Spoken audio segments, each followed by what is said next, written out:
Welcome my dear students, AB school નવસારીની online lecture સિરીઝની અંદર હું કેજે ગોસ્વામી તમારું સ્વાગત કરું છું. મિત્રો, આજે આપણે એક નવા વિધેય ઉપર જવાના છીએ અને એમ કહી શકીએ કે હવે આપણો ઓરિજિનલ પાઠ ચેપ્ટર શરૂ થાય છે. બરાબર. હવે આપણે જુદા જુદા વિધેયો ભણવાના છે કે જે ખાસ અગત્યના છે આગળ ઉપર. તો અત્યાર સુધીની જે વાત કરી આપણે, ઘણી બધી ટર્મ્સ આપણે જોઈ, માત્રાત્મક ગુણધર્મો, વિશિષ્ટ ગુણધર્મો, અવસ્થા વિધેય, પ્રણાલી, પર્યાવરણ, ઉષ્માગતિકીય પ્રતિવર્તી પ્રક્રમ, એના 3 પ્રકારો, પ્રણાલીના 3 પ્રકારો. આ બધી વસ્તુ જે છે એ બરાબર સમજી અને યાદ રાખવાની છે. એ બધી ટર્મ્સનો ઉપયોગ હવે આપણે કરીશું. ક્લિયર? તો હવે આપણે એક પછી એક આંતરિક ઉર્જા, પછી એન્થાલ્પી, પછી એન્ટ્રોપી, મુક્ત ઉર્જા, આ બધા જ વિધેયો આપણે એક પછી એક ભણીશું. ક્લિયર? શરૂઆત આંતરિક ઉર્જાથી કરવાના છીએ. બરાબર. અને ઘણો બધો મોટો પોર્શન આંતરિક ઉર્જાનો છે આપણે ટેક્સ્ટ બુકની અંદર. તો એનો પહેલો ક્વેશ્ચન છે, ઇન્ટ્રોડક્ટરી ક્વેશ્ચન છે, આંતરિક ઉર્જા એટલે શું સમજાવો. આઈએમપી ક્વેશ્ચન છે. બરાબર. આની અંદર મોસ્ટલી ક્વેશ્ચન આઈએમપી હશે. બરાબર. એટલે એમ કોઈ પણ ક્વેશ્ચન પૂછાઈ શકે એવું નથી કે આ ક્વેશ્ચન પૂછાય, આ ક્વેશ્ચન નહીં પૂછાય. બરાબર. એટલે ખાસ ધ્યાન રાખશો. પણ જે વસ્તુ સિલેબસમાં નથી એને બને ત્યાં સુધી આપણે પૂછવાનો પ્રયત્ન કરતા નથી. 30% ઉપરાંતની વાત છે. જોઈએ, આંતરિક ઉર્જા એટલે શું સમજાવો. દરેક પદાર્થમાં દ્રવ્યના બંધારણ અને લાક્ષણિકતાના કારણે ઉર્જા સમાયેલી હોય છે, જેને શું કહેવામાં આવે છે? આંતરિક ઉર્જા. આંતરિક ઉર્જા એ તમે પહેલી જ વાર એ શબ્દ સાંભળો છો એવું નથી. તમે વારંવાર એ શબ્દ સાંભળેલો છે. ફિઝિક્સની અંદર પણ તમે એને યુઝ કરતા હશો ઇન્ટરનલ એનર્જી તરીકે. ક્લિયર? તો એ દ્રવ્યની લાક્ષણિકતાના કારણે એની અંદર ઉર્જા સમાયેલી હોય છે. હવે દ્રવ્યની લાક્ષણિકતા કોના કારણે આવે? તેની અંદર રહેલા અણુ પરમાણુના બંધારણના આધારે. તો એ બંધારણ અને એના પ્રકારની જે વર્તણૂક છે, એના ગુણધર્મો છે, એના લીધે એની પાસે આંતરિક ઉર્જા આવતી હોય છે. એને કહેવાય આંતરિક ઉર્જા. ક્લિયર? કોઈ પદાર્થની અંદર કેટલી આંતરિક ઉર્જા છે એ એમ ગણો તો માપી શકાતું નથી, પણ આર્બિટરી એ ક્યાંથી આવે છે, કેવી રીતે આવે છે એનો અંદાજો આપણે મારી શકીએ છીએ. તેને યુ વડે દર્શાવવામાં આવે છે. બરાબર. એક વસ્તુ ખાસ ધ્યાન રાખજો, ઘણી વાર કોમ્પિટિટિવ એક્ઝામમાં યુ ના બદલે ઈ નો ઉપયોગ પણ થાય છે, ઇન્ટરનલ એનર્જી. બરાબર. એટલે એ વસ્તુ ખાસ ધ્યાનમાં રાખજો. યુ વડે દર્શાવવામાં આવે છે આપણી ટેક્સ્ટ બુક મુજબ. ઈ વડે પણ એને દર્શાવી શકાય. દરેક પદાર્થમાં આંતરિક ઉર્જા સ્થિતિ ઉર્જા અને ગતિ ઉર્જા સ્વરૂપે સમાયેલી હોય છે. મેં જસ્ટ હમણાં કીધું કે આંતરિક ઉર્જા આવવાનું કારણ શું હોય છે? તો કે એ દ્રવ્ય જે છે એની અંદર સ્થિતિ ઉર્જા અને ગતિ ઉર્જા સ્વરૂપે રહેલી હોય છે. હવે સ્થિતિ ઉર્જા ક્યાંથી આવે, ગતિ ઉર્જા ક્યાંથી આવે? તો પહેલી વાર ગતિ ઉર્જા તો એની અંદર હોય જ. કેમ? તો કે ઇલેક્ટ્રોન સતત પોતાની કક્ષામાં ગતિ કરતા હોય. બરાબર. પ્લસ એની અંદર સ્પિન મોશન પણ હોય. પરમાણુનું કેન્દ્ર પણ સ્થિર નથી હોતું, એ પણ પોતાના મધ્યમાં સ્થાનની આસપાસ સ્પિન કરતું હોય છે. તો આવી સ્પિન અને કક્ષકીય ગતિ સતત એની સાથે સંકળાયેલી હોય. આપણને કોઈ દ્રવ્ય જે છે એ એમ જ પડેલું દેખાય છતાં પણ એની સાથે ગતિ ઉર્જા સંકળાયેલી હોય છે. બરાબર. હવે વાયુ હોય તો વાયુ સાથે તો ઘણી બધી ગતિ ઉર્જાઓ સંકળાયેલી હોય. ભ્રમણ છે, વેગિંગ છે. બરાબર. પછી લિનિયર મોશન છે. બરાબર. આંદોલિત ગતિ છે. આ બધી ગતિ એની સાથે સંકળાયેલી હોય. બરાબર. પણ કદાચ તમને એ ગતિ ના દેખાતી હોય છતાં પણ આ સૂક્ષ્મ સ્વરૂપની ગતિ એની સાથે હોય. એટલે ગતિ ઉર્જા એની પાસે છે. સ્થિતિ ઉર્જા ક્યાંથી આવે? સ્થિતિ ઉર્જા પરમાણુ વચ્ચેના જે બંધ છે એના આકર્ષણ બળોના કારણે આવે. પ્લસ વાન ડર વાલ્સ આકર્ષણ બળો આપણી પાસે છે, એટલે અણુ પરમાણુના આકર્ષણ બળો પણ આપણી પાસે છે. એના લીધે એની પાસે સ્થિતિ ઉર્જા. ક્લિયર? હવે કોઈ પરમાણુ એકલો છે તો પણ એની પાસે સ્થિતિ ઉર્જા હોય. હવે કેવી રીતે આવે? તો ઇલેક્ટ્રોન અને કેન્દ્રની વચ્ચે જે આકર્ષણ છે એના કારણે એની પાસે સ્થિતિ ઉર્જા હોય. પ્લસ ઇલેક્ટ્રોન અને પ્રોટોન વચ્ચેના અપાકર્ષણના કારણે પણ એની પાસે સ્થિતિ ઉર્જા હોય. બરાબર. એટલે હંમેશા કોઈ પણ દ્રવ્ય હોય એની સાથે સ્થિતિ ઉર્જા પણ સંકળાયેલી હોય અને ગતિ ઉર્જા પણ સંકળાયેલી હોય. ક્લિયર? ઉપરાંત આઈન્સ્ટાઈનનું સમીકરણ છે E=mc². અને બધા ઓળખો છો તમે. બરાબર. એટલે એમ કહી શકાય આ એમ્પિરિકલ ફોર્મ્યુલા છે, એનું કોઈ પ્રાયોગિક પ્રૂફ નથી કરી શકતા આપણે, પણ એને સ્વીકારેલી છે કે E=mc². નો મતલબ દ્રવ્ય પોતે પણ ઉર્જાનું એક સ્વરૂપ છે. ક્લિયર? એટલે કે દ્રવ્યનું રૂપાંતર તમે ઉર્જામાં કરી શકો છો. જો આ વસ્તુ સાચી પડે તો આપણા કન્ઝર્વેશનના જે લો છે એ ડિસ્ટ્રોય થાય, કારણ કે દ્રવ્યનું કન્ઝર્વેશન થાય. એ લો છે આપણી પાસે ઉર્જાનું કન્ઝર્વેશન થાય. એ લો છે આપણી પાસે વિશ્વમાં શું હોય, દ્રવ્ય અને ઉર્જા. હવે જો દ્રવ્ય ઉર્જાની અંદર કન્વર્ટ થાય તો ઉર્જા વધવા માંડે, નવી ઉર્જા પ્રોડ્યુસ થાય. અને એવી જ રીતે ઉર્જાનું જો દ્રવ્યમાં રૂપાંતર થવા માંડે તો ઉર્જાનું કન્ઝર્વેશન નથી થતું, એ દ્રવ્યમાં રૂપાંતરિત થાય છે. તો હજુ સુધી આપણને આનું પરફેક્ટ એક્સપેરિમેન્ટલ એક્ઝામ્પલ આપણી પાસે છે નહીં, બરાબર, પણ આપણે માનીએ છીએ કે એટલી હોય છે. આપણી પાસે અત્યારે એવી ક્ષમતા નથી કે આને પ્રાયોગિક રીતે આપણે પ્રૂફ કરી શકીએ. ક્લિયર? આમ પદાર્થ પાસે આંતરિક ઉર્જાના સ્વરૂપમાં પ્રચંડ ઉર્જા સમાયેલી હોય છે, એની કોઈ સીમા હોતી નથી, બરાબર, પણ એ ઉર્જાનો ઉપયોગ કરતા આપણને આવડતું નથી. દાખલા તરીકે આપણે પેટ્રોલ બાળી અને પાણી અને CO2 તો ઉત્પન્ન કરી શકીએ છીએ, પણ પાણીનો પછીથી ઉપયોગ કરતા નથી. પણ એ દ્રવ્ય છે, એની અંદર પણ આ બધી ઉર્જાઓ હશે, બરાબર, પણ એ ઉર્જાનો ઉપયોગ કરતા આપણને આવડતું નથી. ભવિષ્યમાં આપણે એ વસ્તુ શીખી જઈશું, ત્યાર પછી આપણે એનો ઉપયોગ કરીશું અને આપણા ઉર્જાના પ્રશ્નોને સોલ્વ કરીશું. આમ પદાર્થ પાસે આંતરિક ઉર્જાના સ્વરૂપમાં પ્રચંડ ઉર્જા સમાયેલી હોય છે. તેનું મૂલ્ય તાપમાન પર આધારિત હોય. જો કોઈ પદાર્થને તાપમાન આપવામાં આવે તેની આંતરિક ઉર્જામાં વધારો કરી શકાય. આંતરિક ઉર્જા અવસ્થા વિધેય છે. આ વસ્તુ આપણે અવસ્થા વિધેય જ્યારે ભણ્યા હતા ત્યારે એના ઉદાહરણની અંદર પણ આપણે આંતરિક ઉર્જાનું ઉદાહરણ લીધેલું હતું. અવસ્થા વિધેયનો મતલબ શું થાય તો કે કોઈ પણ પદાર્થ જે છે એમાં આંતરિક ઉર્જાનું ઉદાહરણ મેં લીધેલું હતું, પેલી પેન ઉપર મૂકી હતી તે, બરાબર. તો એને એની અવસ્થા સાથે જ સંબંધ હોય છે. એ કેવી રીતે પ્રાપ્ત થાય એની સાથે સંબંધ હોતો નથી. એક વસ્તુ યાદ રાખજો, અવસ્થા વિધેય એન્થાલ્પી પણ છે, અવસ્થા વિધેય મુક્ત ઉર્જા પણ છે, બરાબર. તો બધાની અંદર એ કોમન વસ્તુ આવશે. જ્યારે જ્યારે કોઈ અવસ્થા વિધેય હોય તો એના માટેનું એક કોમન સ્ટેટમેન્ટ અથવા તો કોમન ઇક્વેશન છે કે જે દર વખતે તમે યુઝ કરશો અને યાદ રાખી લેજો, બરાબર. અવસ્થા વિધેય માટે તમે આવું યુઝ કરી શકો કે ભાઈ કોઈ પણ અવસ્થા વિધેય હોય, અવસ્થા વિધેય નો ફેરફાર ઇઝ ઇક્વલ ટુ અંતિમ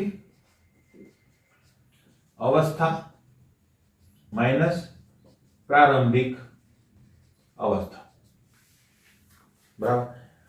એટલે કે અંતિમ અને પ્રારંભિક અવસ્થાની બાદબાકી કરો ને એટલે તમને એની વેલ્યુ મળે. એટલે આ ઇક્વેશન બધાને લાગુ પડશે. જેટલા અવસ્થા વિધેય છે ને એને આની મદદથી તમે શોધી શકશો.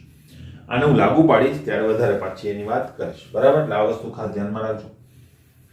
આંતરિક ઉર્જાનું નિરપેક્ષ મૂલ્ય માપી શકાતું નથી. મેં તમને કીધું એ પ્રમાણે કે આનું કોઈ પ્રાયોગિક પ્રૂફ આપણી પાસે નથી, બરાબર.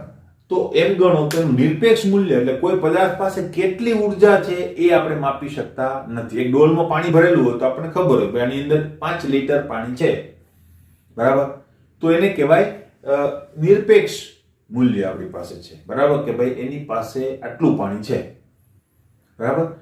પણ હવે એ વસ્તુ જ આપણને ખબર નથી. કોઈ દ્રવ્ય પાસે આપણને ખબર છે કે ક્યાંથી આવે છે, બરાબર, પણ એનું નિરપેક્ષ મૂલ્ય કેટલું હોય છે એ આપણને ખબર નથી. નિરપેક્ષ મૂલ્યનો મતલબ શું થાય કે એક દ્રવ્ય જે સંપૂર્ણપણે ઉર્જામાં રૂપાંતરિત થઈ જાય ત્યારે કેટલી ઉર્જા મળશે.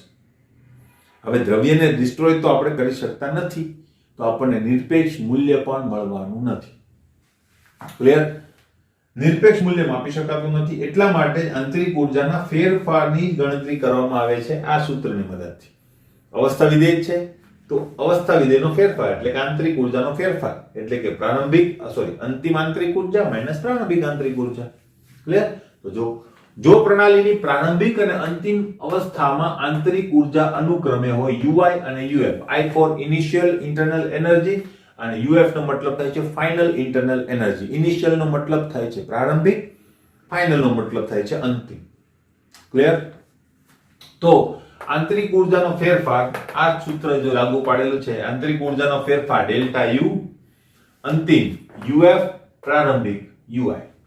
એટલે દરેક અવસ્થા વિધેયને આ વસ્તુ લાગુ પાડી શકાય. અવસ્થા વિધેયનો ફેરફાર ઇઝ ઇક્વલ ટુ અંતિમ માઈનસ પ્રારંભિક. યાદ રાખજો, બરાબર. એટલે આ સૂત્ર તમને એન્થાલ્પીમાં પણ લાગુ પડશે. તો એન્થાલ્પીમાં delta H is equal to HF minus HI, બરાબર. તો એ વસ્તુ દર વખતે આપણને ઉપયોગમાં આવશે.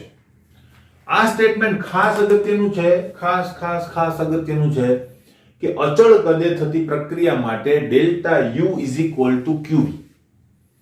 વી જે છે એ સબસ્ક્રિપ્ટમાં છે, નીચે લખેલો છે એ ગુણાકારમાં નથી. એક વસ્તુ ધ્યાનમાં રાખજો, ત્યાં માત્ર ક્યુ જ છે, પણ વી અચળ છે, કદ અચળ છે ને, એટલા માટે ત્યાં ક્યુ વી લખેલું છે. ક્લિયર? આ શું કહે છે? એટલે કે અચળ કદે થતો આંતરિક ઉર્જાનો ફેરફાર શોષેલી કે ગુમાવેલી ઉષ્મા એટલે કે આ ક્યુવી જેટલો હોય છે. તમે કહેશો સર આ સ્ટેટમેન્ટ કેવી રીતે આપ્યું? તો આ સ્ટેટમેન્ટ કેવી રીતે આવ્યું એની સાબિતી હું આગળ ઉપર આપીશ. આપણી પાસે એક થિયરી આવશે એની અંદર, ત્યારે હું તમને યાદ કરાવીશ. બરાબર? કે આપણે મેં તમને કીધું તું સાબિતી આપીશ. ક્લિયર? તો અત્યારે યાદ રાખો. કેમ ખાસ અગત્યનું કહું છું? બરાબર? કારણ કે આના ઉપરના દાખલાઓ આવશે. આ લોજિક બહુ કામમાં આવશે. જો તમારા દાખલાની શરૂઆત અચળ કદે થતી પ્રક્રિયા એમ થતું હોય તો એનો મતલબ એની અંદર થતો ઉષ્માનો ફેરફાર એ શું છે? આંતરિક ઉર્જાનો ફેરફાર. ક્લિયર? બરાબર? તો આનો ઉપયોગ આપણે દાખલામાં પણ કરીશું. તો તમારો જો દાખલો શરૂ જ નહીં થાય જો તમને આ સ્ટેટમેન્ટ ખબર નહીં હોય તો. આવું જ એક બીજું સ્ટેટમેન્ટ આવે છે એન્થાલ્પી માટે. Delta H is equal two QP. અચળ દબાણે થતી પ્રક્રિયાની અંદર થતા ઉષ્માના ફેરફારો એન્થાલ્પી ફેરફાર બરાબર હોય છે. એ પણ મહત્વનું છે. ક્લિયર? પણ આવશે ત્યારે હું કહીશ. અત્યારે આ એક યાદ રાખો, પછી બીજું યાદ રાખજો. ક્લિયર? તો આ હતી આંતરિક ઉર્જા. હવે આંતરિક ઉર્જાના કેટલાક પ્રશ્નો છે આપણી પાસે, તો એને આપણે સોલ્વ કરવાના છે. કેટલાક ઇક્વેશન પણ આવશે, ઉષ્માગતિશાસ્ત્રનો નિયમ પણ સાબિત કરવાનો છે. તે કરીએ. નેક્સ્ટ ક્વેશ્ચન જોઈએ મિત્રો. આંતરિક ઉર્જાની અંદર જ, બરાબર? આંતરિક ઉર્જા એટલે શું? તો એના પરથી ઉગશાસ્ત્રનો મતલબ થાય છે ઉષ્માગતિશાસ્ત્રનો પ્રથમ નિયમ તાળો. હવે અહીંયા તમારે પેલી વ્યાખ્યા ફરીથી લખવી પડશે. બરાબર? અને તેને યુ વડે દર્શાવાય છે, કારણ કે અહીંયા પહેલા એ પૂછેલું છે. આવો ક્વેશ્ચન પૂછાય તો પહેલા વ્યાખ્યા આવશે, પછી આ માહિતી આવશે, અને પછી આપણે તારવવાની શરૂઆત કરીશું. ક્લિયર? હવે જો, હવે શું છે? તો આંતરિક ઉર્જા એટલે શું? તો કે દ્રવ્યની અંદર પોતાની લાક્ષણિકતાના કારણે રહેલી ઉર્જા, એને આંતરિક ઉર્જા કહેવાય, તેને યુ વડે દર્શાવાય. હવે આંતરિક ઉર્જાનો ફેરફાર આપણે માપી શકીએ છીએ, એ વસ્તુ આપણને ખબર પડી ગઈ. બરાબર? હવે આંતરિક ઉર્જાનો ફેરફાર કરી કેવી રીતે શકાય એના પોઈન્ટની ચર્ચા જો આપણે કરીએ તો આંતરિક ઉર્જાનો ફેરફાર, આંતરિક ઉર્જાનો ફેરફાર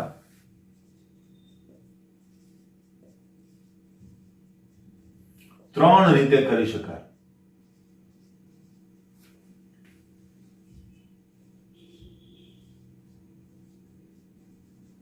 કઈ ત્રણ રીત છે? પહેલી રીત છે પ્રણાલી દ્વારા કે ઉપર, એટલે કે પ્રણાલી ઉપર કાર્ય કરીને. પ્રણાલી દ્વારા કે પ્રણાલી ઉપર કાર્ય કરીને. બીજો આપણી પાસે રસ્તો છે પ્રણાલી દ્વારા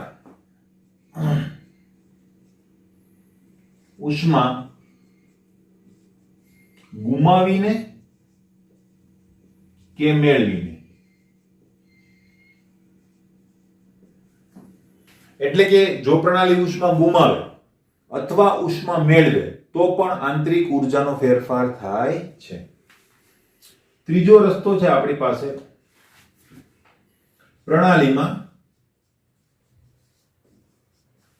નવું દ્રવ્ય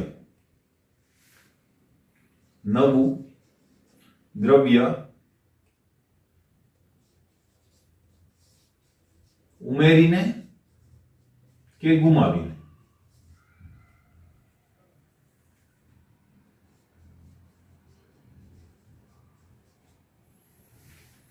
તો આ ત્રણ રીતો છે જેનાથી આપણે આંતરિક ઉર્જાની અંદર બદલાવ કરી શકીએ છીએ. ક્લિયર? હવે આ જે છેલ્લું વાક્ય છે એમાં નવું દ્રવ્ય ઉમેરીએ છીએ. મોટા ભાગની આપણી પ્રણાલી અચળ દ્રવ્ય ધરાવતી હોય તો નિશ્ચિત દ્રવ્ય ધરાવતી પ્રણાલી માટે દ્રવ્ય ધરાવતી પ્રણાલીમાં કાર્ય કે ઉષ્મા વડે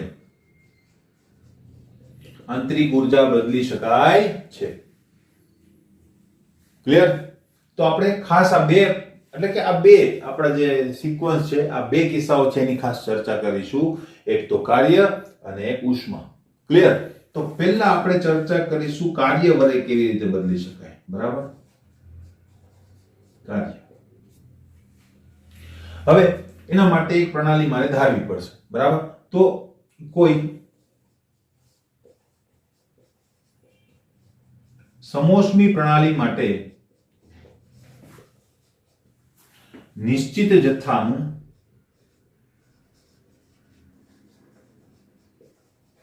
દ્રવ્ય ભરેલું છે. હવે તમે પ્રશ્ન તરત જ થશે કે સર સમોષ્મી તો પ્રક્રમ હતું. બરાબર? પણ આ શબ્દ ટેક્સ્ટ ની અંદર પણ તમને જોવા મળશે. બરાબર? તો મેં ત્યારે જ કીધું હતું કે ઘણીવાર સમોષ્મી પ્રણાલી શબ્દ પણ વપરાય છે. તો સમોષ્મી પ્રણાલીનો મતલબ શું થાય છે? નિરાળી પ્રણાલી.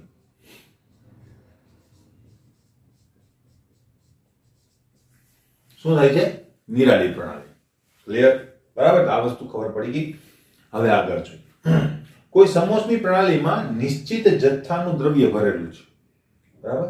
એની માટે આકૃતિ દોરો. જો સમોષ્મી પ્રણાલીનો મતલબ કે એવી પ્રણાલી કે જેની દિવાલો એકદમ કેવી છે? ઇન્સ્યુલેટેડ દિવાલો છે. ઇન્સ્યુલેટેડનો મતલબ થાય છે કે એ ઊર્જા ગુમાવતી નથી એવું આપણે ધારી લઈએ છીએ.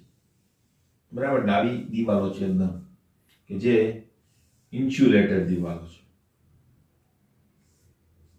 બરાબર? આની અંદર દ્રવ્ય ભરેલું છે. દાખલા તરીકે પાણી ભરેલું છે. બરાબર? તો આ શું થઈ ગયું? દ્રવ્ય. અને એ પણ અંદર ને અંદર જ હશે. અને ઊર્જા પણ અંદર ને અંદર જ હશે કે જે દ્રવ્ય પાસે છે. આ પ્રણાલી. બરાબર? અને બહાર શું હશે? પર્યાવરણ. ઊર્જાની આપણે કોઈ પણ પ્રકારની થતી નથી. ક્લિયર? તો આ પ્રકારની પ્રણાલી આપણે વિચારી છે. હવે આગળ ધારો કે પ્રણાલી નું તાપમાન પ્રારંભિક અવસ્થામાં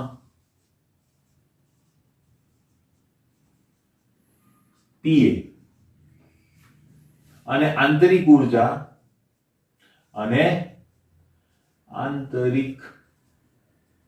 ઊર્જા UA છે. બરાબર? આ પણ આપણે ધારી લીધું. હવે આંતરિક ઊર્જાનો ફેરફાર આપણે કાર્યની મદદથી જો કરવો હોય તો એના માટે બે કિસ્સા છે. કારણ કે કાર્ય આપણે મોસ્ટલી બે રીતે કરીએ છીએ. એક તો મિકેનિકલ યાંત્રિક કાર્ય, બીજું વિદ્યુતીય કાર્ય. બરાબર? તો એ બંને કિસ્સાઓ આપણે જોઈશું. બરાબર? તો કિસ્સો નંબર 1. કિસ્સો 1 એમાં શું કરીએ છીએ? આ પ્રણાલીમાં પેડલો ફેરવી 1 જૂલ જેટલું કાર્ય કરતા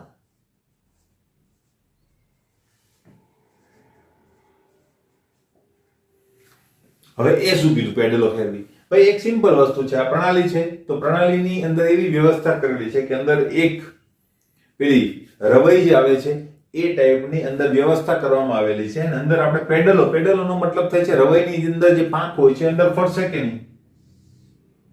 બરાબર? આ રીતે. તો આને ફેરવવાનું છે. તો એ રવઈ ફરશે એટલે અંદરનું જે પાણી છે એના ઉપર યાંત્રિક કાર્ય થશે ને. એ ફરશે. કાર્ય આપણે બહારથી મોકલીએ છીએ. આપણે ઉષ્મા નથી દેતા. આપણે માત્ર શું કરીએ છીએ? અંદર કાર્ય. બરાબર? કેટલું કાર્ય કરીશું? 1 જૂલ જેટલું કાર્ય કરતા પ્રણાલીનું તાપમાન નવું તાપમાન Tb અને આંતરિક ઊર્જા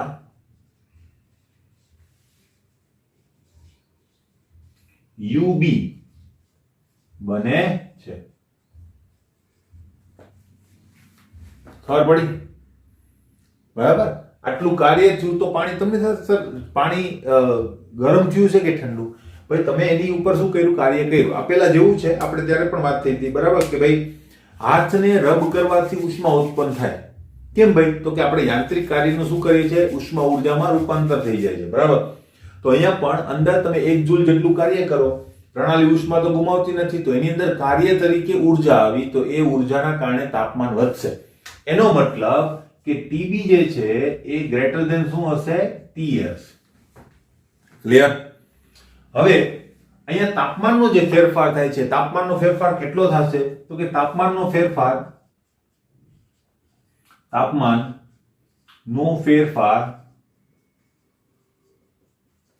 delta T is equal to TB minus TA. Clear? એવી જ રીતે આંતરિક ઉર્જાનો ફેરફાર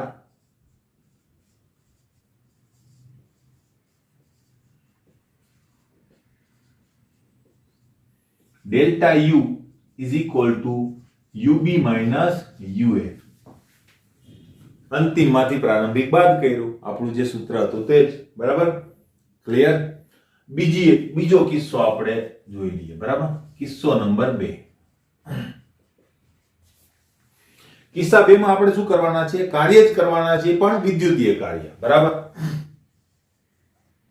પ્રણાલીમાં કોઈ ધાતુના સળિયા વડે વિદ્યુતીય કાર્ય કરતા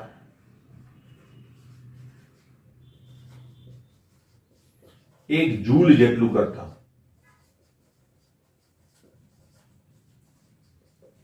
1 જૂલ જેટલી વિદ્યુતીય ઉર્જા અંદર ટ્રાન્સફર કરીએ. હવે એ કેવી રીતે કરવી? ભાઈ તમારે એક સળિયો મૂકવાનો છે, એ સળિયો એક હીટર હશે, તો બહારથી તમે ઇલેક્ટ્રિસિટી આપશો તો અંદર જે સળિયો છે એ ગરમ થશે, બરાબર. ઉષ્મા બહારથી આપણે આપી નથી, જોજો ચોખ્ખી ઉષ્મા નથી આપી, આપણે વિદ્યુત આપ્યું, અંદર એ સળિયાએ શું કરી દીધું, એનું વિદ્યુતમાં રૂપાંતર થયું, તો અંદર શું ગયું, વિદ્યુત, અને એનું રૂપાંતર શેમાં થઈ ગયું, ઉષ્મામાં. સેમ વસ્તુ આપણે અહીંયા પણ લાગુ પાડેલી હતી, આપણે અંદર શું કર્યું, કાર્ય, પછી એનું રૂપાંતર શેમાં થઈ ગયું, ઉષ્મામાં. ક્લિયર? તો અહીંયા 1 જૂલ જેટલું કાર્ય કરીએ તો કાર્ય સેમ કર્યું બેમાં, તો તાપમાનનો વધારો પણ સેમ જ થશે, બરાબર. તો સેમ વધારો થશે. આપણે વાત થઈ ગઈ છે કે અલ્ટિમેટલી દરેક ઉર્જાનું બીજી ઉર્જામાં રૂપાંતર થતું હોય છે, બરાબર, કે જે જૂલ અને એના સાથીદારોએ જે કાર્યો કરેલા હતા તે. તો અહીંયા આપણે જોઈએ તો નવું તાપમાન શું હશે, નવું તાપમાન TB, અને આંતરિક ઉર્જા કેટલી હશે, UB, બરાબર. તો અહીંયા પણ લખી શકાય કે delta T is equal to TB minus TA અને delta U is equal to UB minus UA. Same to same જ. એનો મતલબ કે તાપમાનનો વધારો અને આંતરિક ઉર્જાનો ફેરફાર કેવો થાય છે, સમાન થાય છે.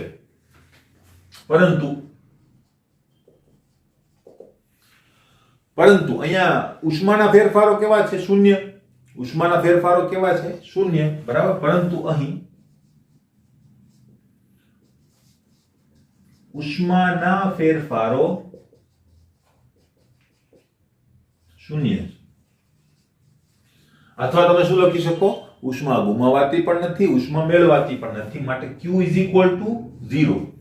તો અહીંયા આંતરિક ઉર્જાનો જે ફેરફાર થયો એ કોના કારણે થયો, તો કે કાર્યના કારણે. પછી એ વિદ્યુતીય કાર્ય હોય કે પછી યાંત્રિક કાર્ય હોય, બરાબર.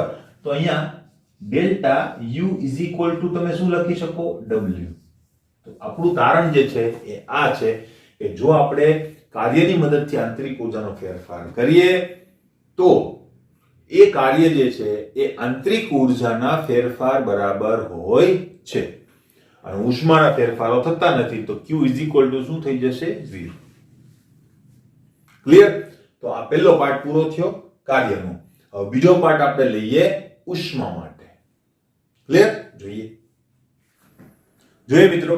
તો આપણે એક વસ્તુ તારવી દીધી, બરાબર, કે ભાઈ કાર્યના કારણે જો આંતરિક ઉર્જાનો ફેરફાર કરવામાં આવે, બરાબર, તો Q is equal to 0 અને delta U is equal to W.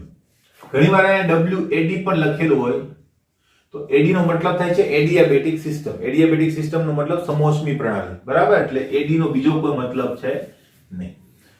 તો આ વસ્તુ આપણે સાબિત કરી. હવે આપણે જઈએ છીએ ઉષ્મા ઉપર, બરાબર? ઉષ્મા. હવે પાછી એક પ્રણાલી આપણે ધારવી પડશે. ધારો કે નિશ્ચિત દ્રવ્ય ધરાવતી એક બંધ પ્રણાલી છે.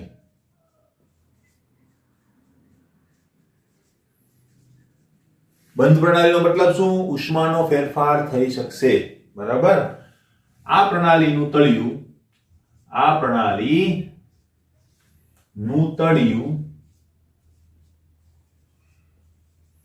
વાહક છે, માટે ઉષ્માના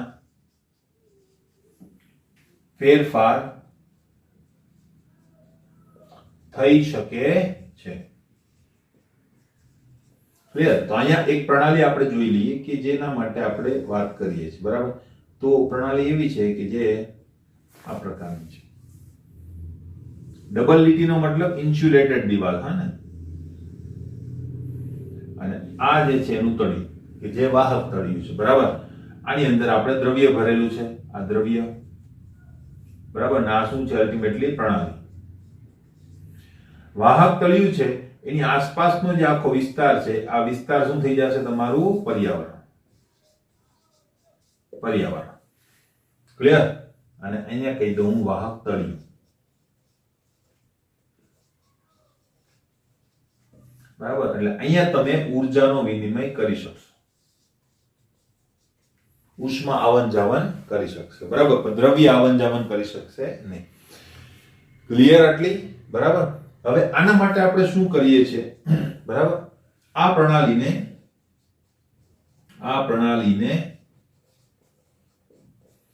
ટીબી ધરાવતા ઉષ્માના સ્ત્રોત પર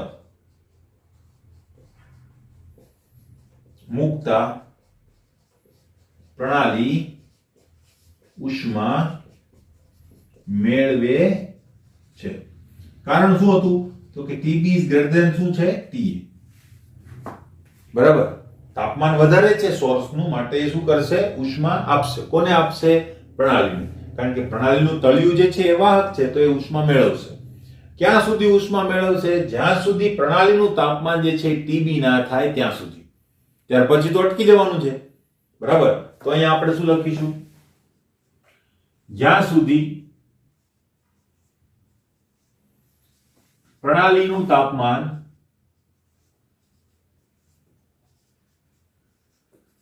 ટીબી નહીં થાય ત્યાં સુધી આ પ્રક્રિયા શું રહેશે? ઉષ્મા વિનિમયની પ્રક્રિયા શું રહેશે? ચાલુ રહેશે. ક્લિયર? તો પ્રણાલીનું અંતિમ તાપમાન શું થશે? પ્રણાલીનું નવું તાપમાન કે અંતિમ તાપમાન ટીબી તથા આંતરિક ઊર્જાનો ફેરફાર પણ થઈ ગયો હશે, બરાબર? તો તથા આંતરિક ઊર્જા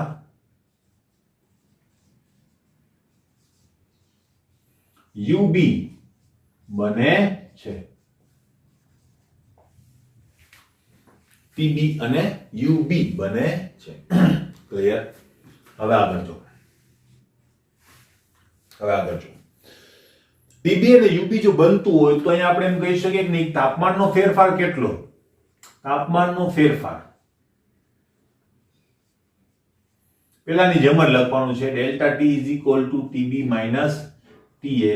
અને આંતરિક ઊર્જાનો ફેરફાર કેટલો? તો કે delta U is equal to UB minus UA. Same to same, કારણ કે બધું સેમ જ કરેલું છે આપણે. ખાલી ફરક શું હતો? પહેલામાં આપણે કાર્ય કર્યું હતું ને અહીંયા આપણે ઉષ્મા મેળવી છે, પણ અલ્ટિમેટલી ઉષ્માનો જ ફેરફાર કરીએ છીએ. કાર્ય તો કોઈ જાતનું અંદર કરેલું નથી. તો અહીંયા શું થશે? પરંતુ પ્રણાલી દ્વારા કે પ્રણાલી ઉપર થયેલું કાર્ય શૂન્ય છે, માટે અહીંયા શું થાય? W is equal two 0. ઉષ્મા ખાલી મેળવી અને ગુમાવી તો આંતરિક ઉર્જાનો ફેરફાર શું થશે? Delta U is equal two Q જેટલો. એટલે કે ગુમાવાયેલી કે મેળવાયેલી ઉષ્મા બરાબર થશે, ને આ કિસ્સામાં મેળવાયેલી ઉષ્મા બરાબર થશે. ક્લિયર? તો આનું અર્થઘટન પણ તમે લખી શકો કે કાર્ય નથી તો શું થશે? આંતરિક ઉર્જાનો ફેરફાર એ ઉષ્માના ફેરફાર બરાબર તમને જોવા મળશે. ક્લિયર? તો બે કિસ્સાઓ આપણે ધ્યાનમાં રાખવાના છે કે જો ઉષ્માના ફેરફારો થતા હોય તો ઉષ્મા બરાબર, કાર્યના ફેરફાર થતા હોય તો કાર્ય બરાબર. ક્લિયર? એટલે બે સેપરેટ પ્રણાલી આપણે જોઈ કે જેમાં ઉષ્મા બંધ, કાર્ય શરૂ, કાર્ય બંધ, ઉષ્મા શરૂ.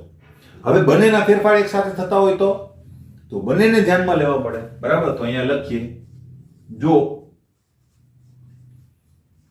પ્રણાલી પર ઉષ્મા અને કાર્ય બંને લાગુ પાડતા થતો આંતરિક ઉર્જાનો ફેરફાર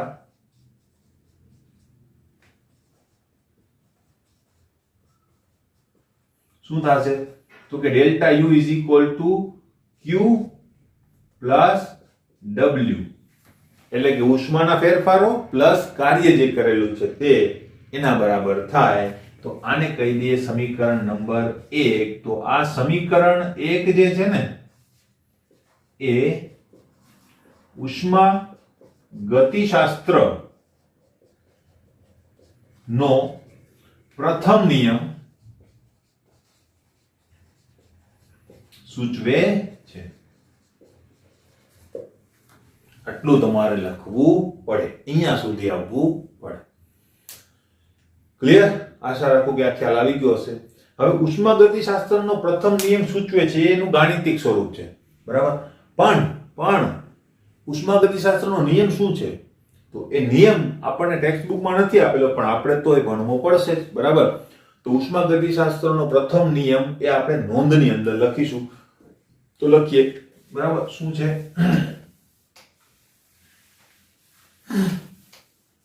આ ક્વેશ્ચન પૂરો હે ને. હવે એક નોંધ આવશે. શું નોંધ છે? નોંધ. બરાબર? ઉષ્મા ગતિશાસ્ત્રનો પ્રથમ નિયમ. ઉષ્મા ગતિ શાસ્ત્રનો પ્રથમ નિયમ. આના ઘણા બધા અર્થઘટન છે પણ સાદા અર્થઘટનની અંદર બે સેન્ટેન્સ આપણી પાસે આવે છે. બરાબર? કે ઉર્જાનું સર્જન કે વિનાશ શક્ય નથી. ઉર્જાનું ભાઈ ઉષ્માગતિશાસ્ત્રની અંદર આપણે લખતા હોય તો ઉર્જાના બદલે ઉષ્મા શબ્દ વાપરેલો હશે. તો બે વસ્તુ કેવી છે? સેમ જ. આપણે ઉષ્મા વાપરીએ, કઈ વાંધો નહીં. ઉષ્માનું સર્જન કે વિનાશ શક્ય નથી. બરાબર? ઉર્જાનું માત્ર એક સ્વરૂપમાંથી બીજા સ્વરૂપમાં શું થઈ શકે છે? રૂપાંતર થઈ શકે છે. બરાબર? તો બીજું સ્ટેટમેન્ટ અથવા તો ઘણીવાર અહીંયા આની સાથે પણ લખેલું હોય છે, ઉર્જાનું એક સ્વરૂપમાંથી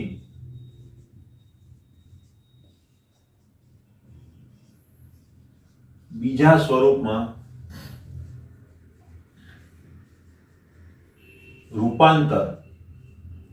રૂપાંતરણ થઈ શકે છે. એટલે કે વિશ્વમાં, હવે વિશ્વનો શબ્દ તમને ખબર પડી ગઈ હશે, પ્રણાલી અને પર્યાવરણ બંને. બરાબર? વિશ્વમાં કુલ ઉર્જાનો જથ્થો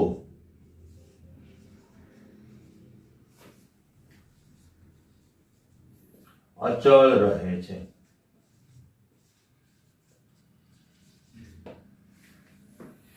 આ છે ઉષ્માગતિશાસ્ત્રનો પ્રથમ નિયમ. ને એને કેવી રીતે દર્શાવાય? તો કે U is equal two Q plus W વડે. ક્લિયર? તો આ એક વસ્તુ કામની હતી, તો એ તમને ખ્યાલ આવી ગયો. હવે ઉષ્માગતિશાસ્ત્રનો શૂન્ય નિયમ પણ છે, તો એ પણ આપણે ખાસ જોવો જોઈએ. બરાબર, ઉષ્માગતિશાસ્ત્રનો શૂન્ય નિયમ.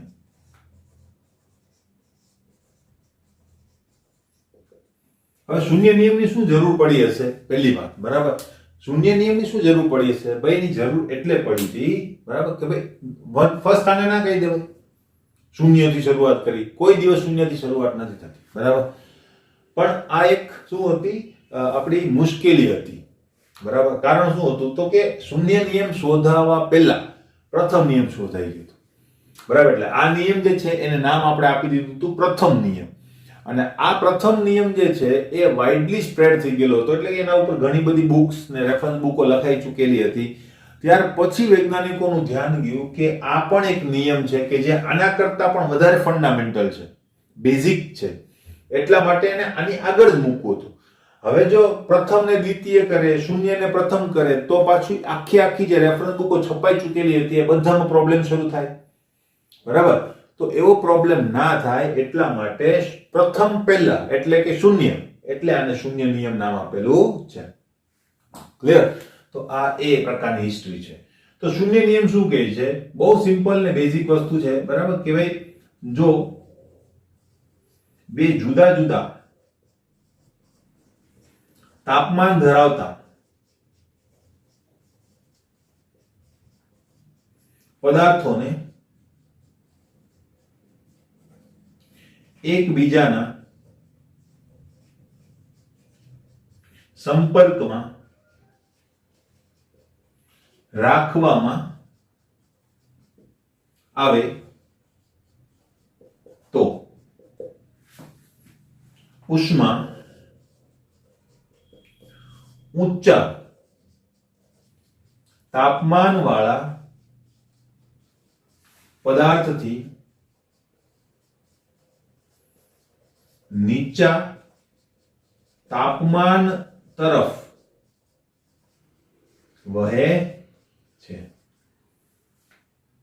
આ નિયમ છે, એકદમ બેઝિક છે કે આપણને બધાને ખબર જ છે. તો માનો કે બે પદાર્થો લઈએ આપણે, એકનું તાપમાન T2, એકનું તાપમાન T1, અને એમાં આપણે કહી દઈએ કે T2 is greater than T1, તો ઉષ્માનો જે ફ્લો છે એ કઈ બાજુ તરફ હશે? T2 થી T1 તરફ. ક્લિયર? ક્યાં સુધી વહન પામશે એનું પણ પોઈન્ટ આપણે લખી શકીએ કે ભાઈ આ ઉષ્માનું વહન ક્યાં સુધી શરૂ રહેશે? જ્યાં સુધી બંને પદાર્થોના તાપમાન સમાન ના થાય ત્યાં સુધી. ક્લિયર? બરાબર. બીજી વાત, આના ઉપર એટલે કે આ નિયમ ઉપર ઘણા બધા સાધનો જે છે ઓપરેટ થાય છે, બરાબર. એની અંદર ખાસ એક નામ છે આની અંદર ઓપરેટ થતા સાધનો કે આ નિયમનો ઉપયોગ કરતા સાધનોની અંદર એક તો આપણી પાસે છે થર્મોમીટર, બરાબર. તો થર્મોમીટર આ જ સિદ્ધાંત મુજબ કાર્ય કરે છે. ક્લિયર? કારણ શું? તો કે તમે થર્મોમીટરને તમારા શરીરના સંપર્કમાં લાવો, શરીરનું તાપમાન વધારે હશે તો થર્મોમીટર ઓટોમેટિક શું કરશે? તાપમાન મેળવશે. અને બંને પદાર્થોનું તાપમાન સમાન ના થાય ત્યાં સુધી એ વહન શરૂ રહેશે. તો એની અંદર રહેલો પારો જે છે એ તાપમાન મેળવીને એક્સપાન્ડ થાય છે અને આપણને કોઈ લેવલ જોવા મળે છે, બરાબર. તો થર્મોમીટર જે છે એ આ જ સિદ્ધાંત મુજબ કાર્ય કરે છે, અને આ સિદ્ધાંત મુજબ કાર્ય કરે છે, બરાબર. તો એ વસ્તુ તમને MCQ માં પૂછાય છે, બરાબર. તો શૂન્ય નિયમ ખબર હોય તો તમે લખી શકો ને, એટલા માટે નોંધની અંદર મેં શૂન્ય નિયમ તમને લખાવેલો છે. અને માહિતી જે છે એ તમને ટેક્સ્ટ બુક ની અંદર સીધી જોવા મળશે નહીં. ક્લિયર? તો આ નોંધ, ક્વેશ્ચન અહીંયા કમ્પ્લીટ થાય છે, બરાબર. નેક્સ્ટ ક્વેશ્ચન ઉપર આપણે જઈશું.